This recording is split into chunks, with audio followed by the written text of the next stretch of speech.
A free speech battle is brewing in Florida between the state's Board of Education and the Alachua County School Board, all because of a Facebook post. It started after School Board Vice Chair Tina Certain had some things to say about conservative Charlie Kirk in September regarding his memorial.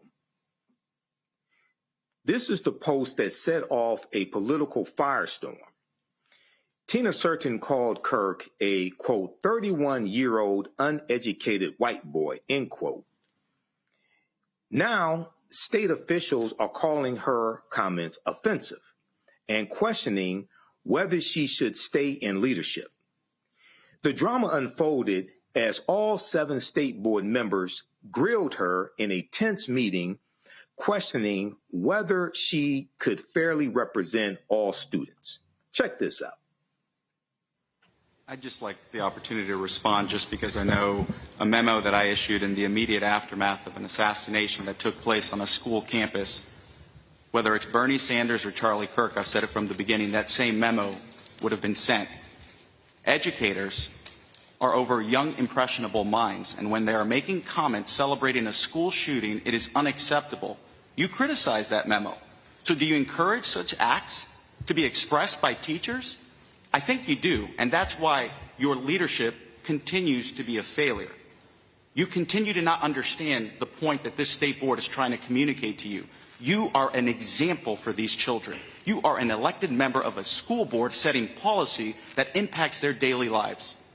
And so you want to criticize me all day, you have that First Amendment right. But the reality is, what I did was make sure that teachers across the state understood that this rhetoric that is impacting the wife of our lieutenant governor, where people are receiving death threats as a result of that rhetoric, needs to be toned down. Why, teachers? Because they're over children, young, impressionable minds. And that is my job as the Commissioner of Education, to make sure that we reminded them of what the example was that they were, something you still struggle with. And today, these posts that you're seeing are not just about Charlie Kirk. There is a repeated pattern, as our member just identified, Layla Collins. You talk about Charlie Kirk as an uneducated white boy. You bring race into this. You talk about this post as it relates to Asian stores, where it says, in 1999, I went to the Beauty Max on Main Street, my then 4-year-old daughter. They followed us around the store. It goes on today to say, as a result of that experience, to this day, I've never been back. I avoid all Asian-owned stores. How do you think those comments make that community feel?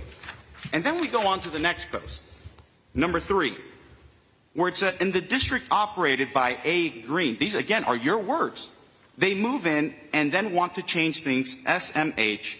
I figured my they is white people. Again, you bring that into your posts. It's ironic that you criticize Charlie Kirk's comments and not recognize that you do, you bring race into your post. The next slide, part 4. You like a post that says, white women have always been central to building, maintaining, and protecting racial violence. They weren't the sidelines, they were the architects too.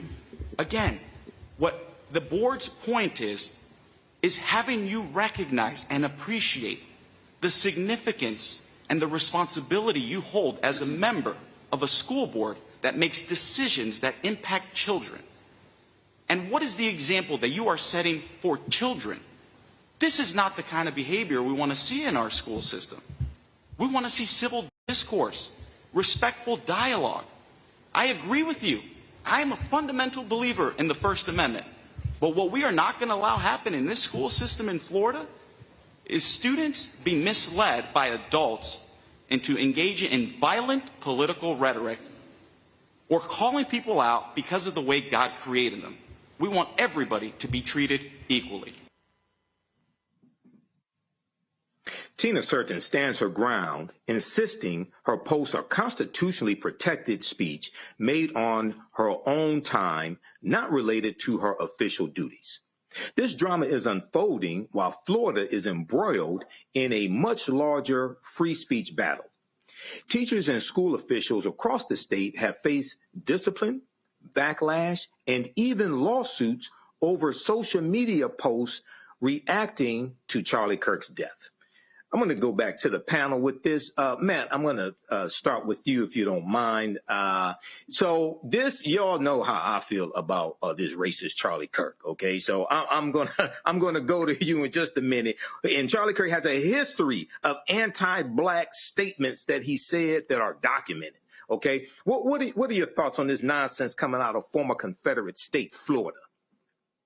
Man, I think it's a crock of bull. I think it's BS, and I think there are a couple things here that are particularly, big to me. The first is this sister is duly elected. So we're not talking about a teacher in a public school being excoriated by the state board. We're talking about a public servant who was voted into the office that she holds. Now, before I go on, Florida has weird laws about who the governor can take out of office and stuff. I'm not used to seeing some of the way their government works. So I don't know if they have any real, control over her being in or out of her seat. But presuming they don't, I mean, to sit there and condescend to her as though the board can actually do anything about it is probably more about that cat, or whatever his name was, because Kostassos, I think it was a Greek last name, about him getting a soundbite, right, and getting to look like he's this crusader for decorum. And there's not any real end game besides using her as a whipping post. Now, in candor, I will say when you're elected, you do have to consider that what you say is obviously going to be scrutinized, and surely Miss Certain knows that. But good for her standing on her ground. I mean, I do think that it is probably not in the best, form to say things that could be racially incendiary, like in talking about the Asian businesses. I know there will be people who will disagree with me. That seems to be a little bit of an own goal, if I'm honest. But with respect to Charlie Kirk in particular, Charlie Kirk's rhetoric was vitriolic, and vitriolic about black people in particular, and all of these people who have made him a martyr are completely intellectually dishonest when they call anybody out saying anything about him. I mean, literally, Charlie Kirk was talking about people having to die in order to protect the right for guns. So it is not, intellectually dishonest to say that he died talking about something he was espousing. I mean, that's literally true based on what he said. So I think this is intellectually dishonest. I think if you are truly a free speech proponent, you can't be beating her up or mad at her for what she's saying. And then the whole thing about, all these children and all that stuff. What about the kids who are hearing what Charlie Kirk says? When they go to the classroom with a black kid and they treat that kid like he or she is less than they are because they heard it at home and dad was watching Charlie Kirk on YouTube, right? He's not worried about that. And that's because it's about rhetoric and it's ideology, and it's not really about protecting the kids. It's about, beating the drum that you think needs to be beaten. That's all this is. I think it's nonsense, and it is protected speech.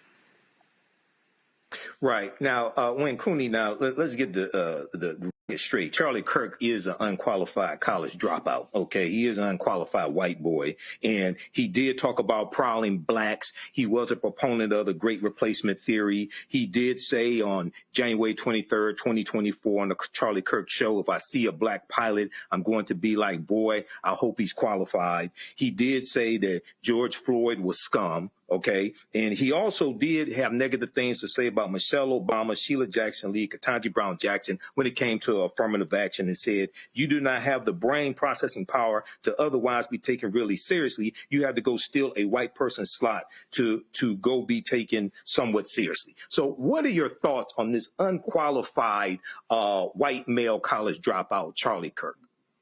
And also the attack on Sister Tina Certain for standing up for her rights. A few thoughts. Number one, Tina innocent, okay?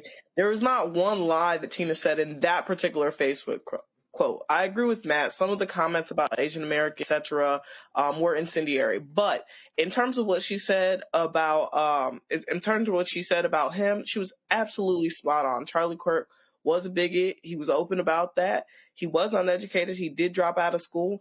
And he was also able to raise millions and millions of dollars in building Turning Point USA, which is one of the biggest parts of the Republican Party now, and how they actually are able to touch students on college campuses. It's a breeding ground for bigotism in this country and white supremacy, and it's absolutely something that has to be stopped. Now, as a black person, I don't celebrate the death of anyone, right? But I don't believe that that's what she was doing in that post. What she was speaking facts.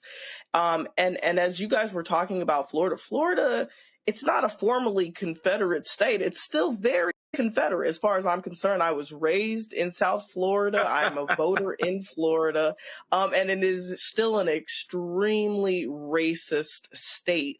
And so it is really, really important that we are questioning these types of racial rhetoric, especially when they're being, pillaged in the schools by someone like Charlie Kirk. Now, I think, like Matt said, Ms. Certain may want to think a little bit more about the personal views that she's putting online as someone who is elected in office, right? But I think if we're talking about the First Amendment and we're talking about what someone's putting on Facebook, the United States and Florida particularly needs to come to a concerted agreement on what is permissible and not permissible from an elected official. We can't have someone that's sitting president in the highest office of the United States saying grab them by the pussy and then being upset when other people are stating their views. If we're talking about leading by example, we got to be really, really, really crisp on what that means and what that looks like for the next generation. Hello, I'm Isaac Hayes III, founder and CEO of Fanbase, and I'm here with a very important message. We are at a turning point in the Black community where we must have equity in the apps we use that scale to billions of dollars. But this time, we own the infrastructure, we own the culture, and we shape the future. And Fanbase is the future. Fanbase combines the free functionality of Instagram, TikTok, and YouTube into an all-in-one platform built for the evolution of social media and monetization. With over 1.4 million users, that's real proof that we are shifting the conversation of tech ownership and equity for creators. So right now, I want you to go to startengine.com/fanbase and invest today. The minimum to invest is $399. That gets you 60 shares of stock in Fanbase at $665 a share. This marks a turning point in Black ownership of social media. If we don't take this opportunity to own social media right now, we will always be customers to our own creations. And that can't go on. So once again, go to startengine.com/fanbase and invest today. We must own the platforms where our voices live, our stories matter, and where our culture drives the world. Thank you.